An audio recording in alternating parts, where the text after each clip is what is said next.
Counting cars almost officially ended after this happened. Well, why are you supporting Donald Trump? because I am a businessman. It just gets right down to that for me.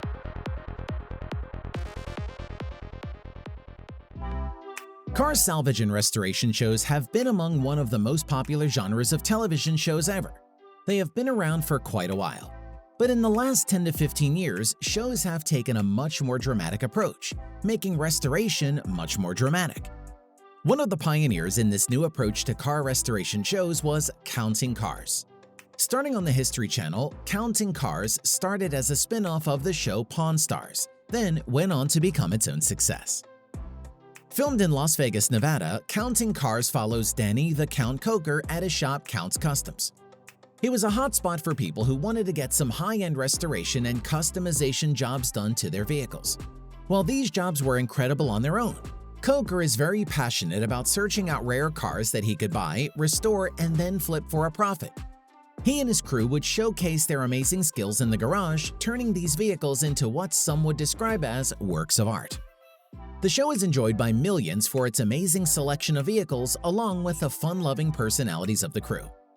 Since its premiere in 2012, the show has seen a massive amount of success, attracting viewers from all demographics. But as with many reality television shows, especially in the auto restoration genre, there were a couple of seasons where the show's future seemed to be in jeopardy.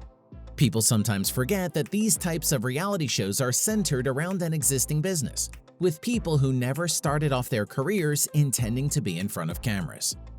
So there are tons of things that occur that throw wrenches in the system, and Counting Cars had its fair share of wrenches.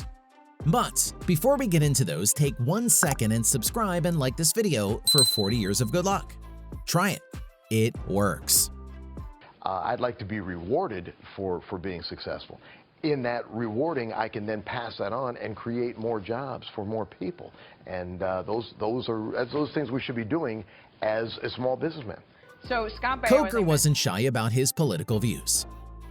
If there is one thing we can all agree on, it is that we are living in one of the most politically charged times in history. It doesn't matter who you are or which side of the political spectrum you find yourself on. The mere act of openly expressing your views can bring about some pretty serious repercussions. But Danny Koker doesn't care about that. During the 2016 presidential election, he made the decision to be very open about which candidate he supported, even if it meant that it would hurt his business or bring down the ratings of the show. To say that the candidates of the 2016 presidential election was controversial is an understatement. But Koker came out in support for Donald Trump. His good friend Rick Harrison, star of the show Pawn Stars, came out in support for Republican candidate Marco Rubio, and his pawn shop took a huge hit. The proof was there that holding such views would definitely do damage to his business. Did he care? Absolutely not. This definitely gave the show a bit of a dip in viewership and caused many of the fans to question who they were watching. However, producers knew that it was still a good show, and once the election ended, things would get back to normal. But that time of political divisiveness was a very trying time for the show. He's going on to say the system itself would be unfair to him. Do you agree with that?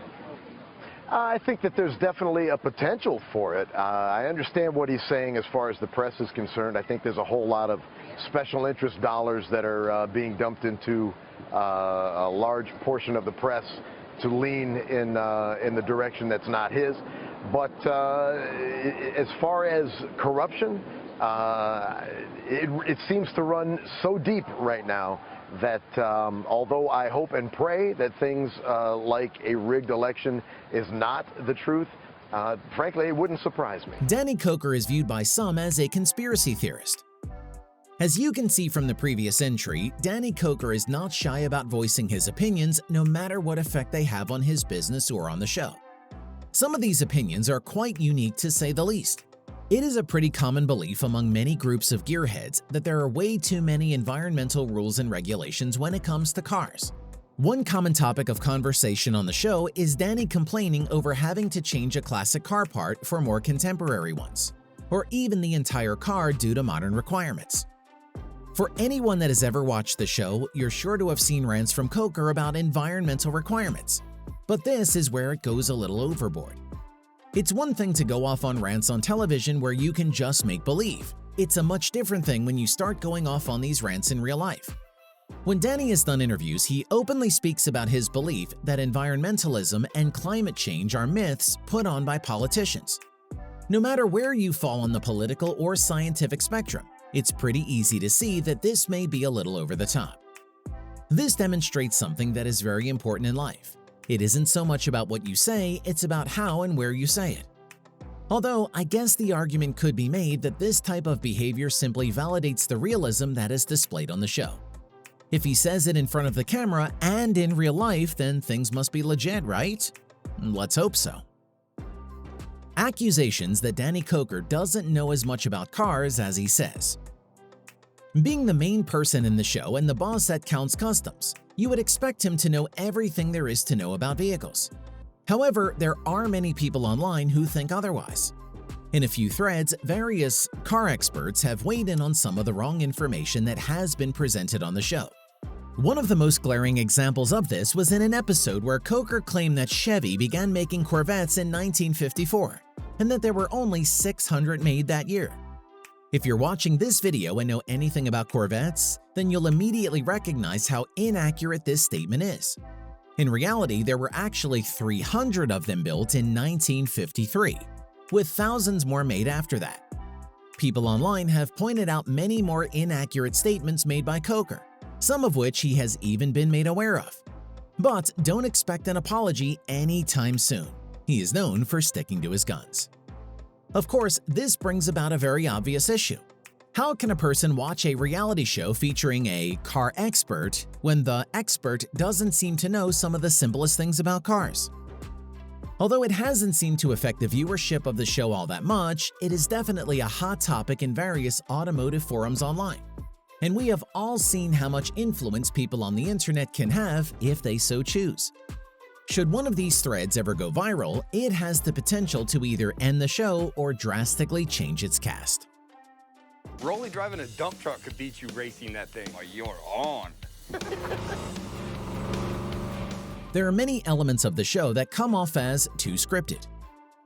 So we're talking about a reality show, but we all know that the word reality should probably have quotation marks around it, right? It seems that each reality show is accused of being scripted at some point or another. What was the case with Counting Cars? We're pretty sure you figured out the answer to that question. As a matter of fact, it has been revealed that very little of the show isn't scripted. There's actually more scripted stuff in any given episode than actual reality. Conversations are fake, build time, budgets, dramatic situations, and even many of the customers are handpicked to come in.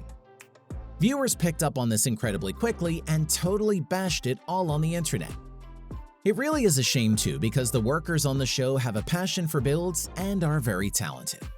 One aspect of the show has Koker randomly showing up to places to make sudden deals with the vehicle's owner. It was definitely a different approach for a show to take at the time. However, these chance encounters weren't chance at all. The truth is that these owners are sought out by the show's producers.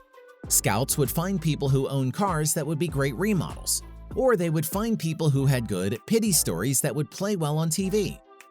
Everyone would be contacted and deals would be struck before the cameras ever started rolling. Counting Cars has definitely had a good run so far. It has had 9 seasons so far, with the last season ending in July 2020.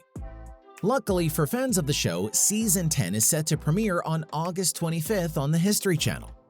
Hopefully though, these problems won't persist into the 10th season and take the show to past the brink of cancellation. Thank you for watching till the end of the video. We are so close to 50,000 subscribers, so help us get there by subscribing and comment down below what you think about the show Counting Cars. Also, don't forget to take advantage of 10% off any crusty musty merch. Link in bio. We'll see you next time.